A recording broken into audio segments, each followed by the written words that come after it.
here within the next, well, we got another less than a month now. As that's going on, Dark Side of the Ring has returned for season maybe 4 or 5. I was finally able to check out the first episode. It was on a wrestler named Earthquake. Now, Earthquake was this one of my I remember this dude because like me being born in the late '80s, during the '90s, I say about 5 or 6, I started watching wrestling. He was one of the first people I seen actually fight Hulk Hogan. Um, Earthquake. He started out as a sumo wrestler, and when he was bought in, they used him as a heel. Now, for those who don't know what a heel is, it's a baby face in wrestling, which is the good guy, and the heel is the bad guy. That's simple. It's pretty simple. But when he first got there, from the way that the episode started off, they were showing how he used to be a sumo wrestler, because he was a big guy. Now he was over in Japan. He did the sumo wrestling tournaments and stuff like that. And they said he won a lot of them. He got burnt out with it because he was, like I said, he was winning, but he always had this passion that he wanted to go be a wrestler one day. So Vince McMahon reached out to him. They brought him in, and one of the first things they did was they planted him in the crowd to make him look like a regular fan. And what happened was Ultimate Warrior was going against this dude named, I want to say, Dino Bravo or something like that. And they was having a push-up contest, and they start pointing at people like, "Look, we're gonna get somebody out the crowd. We're gonna get one to sit on your back and see if you could do push-ups like that, just to challenge their strength and stuff." They end up picking him out the crowd, brought him in, and had him about to sit on Ultimate Warrior back, and he just sat down on him and got to stumping him out and did his finishing move and all that. So at that point, they already built him as a heel to come into wrestling. Um, what? So I'm trying to think what happened. So when he signed, the first rivalry he had was with Hulk Hogan, because Hulk Hogan at the time was hot. He had the belt, the super good guy. So they put him against him. He wasn't winning the fights or nothing, but he was giving him a run for his money for most of the time. A lot of the fans hated him because he was, like I said, every time he seen Hogan, he was kicking his ass until the match finally counted. Um,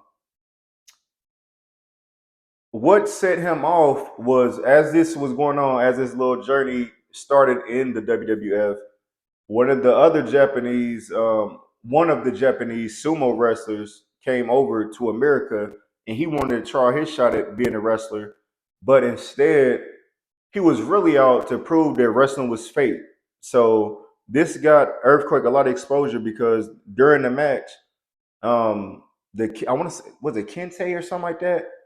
He tried some shit. He tried to poke Earthquake in the eyes, and he was telling him during the fight, like, "Look, you ain't better than me," and stuff like that. He was pretty much jealous that when he got the WWF, he was put all these big matches, but when the sumo wrestler got there, they looked at him like he was just an average wrestler, like a pushover. So he got on the mic and literally told the crowd like, wrestling is fake. Stop coming to these events thinking that it's real and all that type of stuff. But the way that Earthquake handled himself was he didn't hurt this dude because he could have, obviously. He held himself to a higher standard. He was positive. He didn't do any negative shit to getting fired. So in the back, that got him a lot of love, and they kept him around. They got rid of the sumo wrestling dude. After that happened, they started setting him up with bigger feuds. His next feud was with Jake the Snake Roberts. At the time, Jake the Snake was one of those that come out with the snake in the bag, and what set him off there was it was a matchup that they had that Jake was pretty much getting dominated by Earthquake, but this time he was going. The thing was to sit on a snake and kill the snake because that was his best friend when it come to wrestling. Like everybody know that Jake the Snake, he's coming around with the snake at all times. Anyways, he tied Jake the Snake up on the ropes. They had it planned. They planned it out because he just said, if you just sit on the snake, it really ain't gonna do nothing. You got to make me feel like I just lost my best friend or whatever. So Jake the Snake said he had him. They planned on tying him up to the ropes and Earthquake doing his finishing move on the bag, and that's exactly what he did. It obviously wasn't no real snake in there because of the fucked around and bit him or some shit. But it made him a super heel. So at this point, he's moving up in the ranks against these fighters, and after that fight, it kind of simmered down. Like, all right, we know you're a big dude. He done beat some of the best dudes, but obviously you're not getting a title from Hulk Hogan because I want to say Hogan was like on a 10-year deal. They wasn't giving that belt up off of Hogan. So that's when wrestlers start getting frustrated when the belt is on somebody for way too long, a couple of years. You start questioning, like, look, we got 30 other heavyweights that could be holding that belt. Like, just switch it up a little bit. So he got kind of frustrated with it. And as his singles ran dry, they reached out to another guy that they brought in named Typhoon, and he was a bigger guy like Earthquake. So they're like, you know what? We'll be the natural disasters. We're gonna form a tag team. With this tag team, these two 400 pound dudes, ain't nobody on the roster. None of these tag teams able to pick them up. So really, you can't like win. You can't beat them. So they end up winning the tag team championships. They get the running through the divisions, and at the time, Earthquake is married. So as you know, with wrestling, you got you're not going to be around your family as much as you want to. So his wife started getting a little frustrated. It started stressing him out.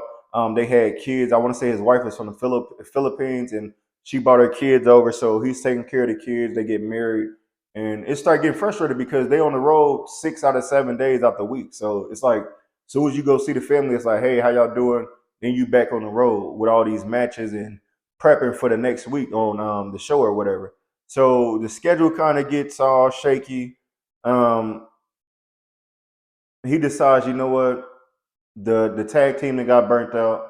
I'm gonna just go back to Japan. They go back to Japan for a little while. He gets to wrestling. His partner, the crazy part was I didn't know this was his partner Typhoon ends up going to WCW because he couldn't get no more run there as well. Um, he goes to WCW, and one of the infamous dudes that they was creating was named Shockmaster.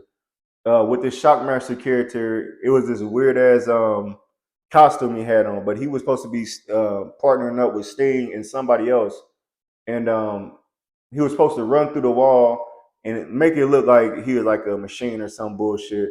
He ends up running through the wall so hard that the mask falls off, and they find out that it's really old dude Typhoon from WWF. And it was just like a laughing stock. Everybody was laughing it off. They couldn't take the character serious, so they was never able to push the character because we know who you are now. You Typhoon used to be on WWF. It's nothing there. So that fucked him up. Vince, what was this about Vince? Vince McMahon owned Earthquake's name. So when he came, once he left Japan, he couldn't fight his Earthquake over there. He decided, you know what, I need a fresh start. I'm gonna follow my boy. I'm gonna go to WCW as well. So he goes to WCW, and he becomes, what was his name over there? His name over there was Avalanche. So Avalanche, Earthquake, nah, same shit. He just didn't get the pop that he got when he was with WWF. They had big guys on WCW, but you if like I want to say WCW, they had Sting. They had a lot of Sting, Ric Flair, and all those guys was the ones having the heavyweight belt. So they wasn't putting it on Avalanche. You just came from our competition. They most times it seemed like once you get to another brand, they might treat you like shit for a while for not being with them on the team. So that whole thing happened. Avalanche was kind of boring. They ended up changing his name to Shark. So now my boy got his face painted like a shark and shit. And he just like, man, I can't. I'm not getting the love I was getting WWF. I'm getting my ass whooped every night. And he finally just dropped the names and go by his real name, which is John Tenate or something like that. And after that, he's like, you know what? I'm pretty much done with wrestling, man. I'm about to just go look for a 9 to 5. So Earthquake ends up going to get him a 9 to 5 job. He starts out being a wrestling, having a wrestling school, but it ends up going bankrupt because he still had passion for wrestling, but he just felt like his run was over with. He ends up going bankrupt. He goes to be a retail seller. I want to say like Johnny Big and Talls or some shit because he's a bigger guy, so he's up in there selling clothes and stuff to people. They recognize him as Earthquake, and it's still bothering him that he still want to be a wrestler, but now he's He's went from being one of the top guys in wrestling to working in a retail store. Ends up being a truck driver.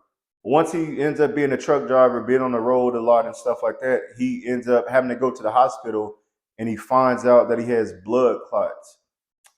These blood clots is pretty much start to eating at his body away, and he ends up with bladder cancer.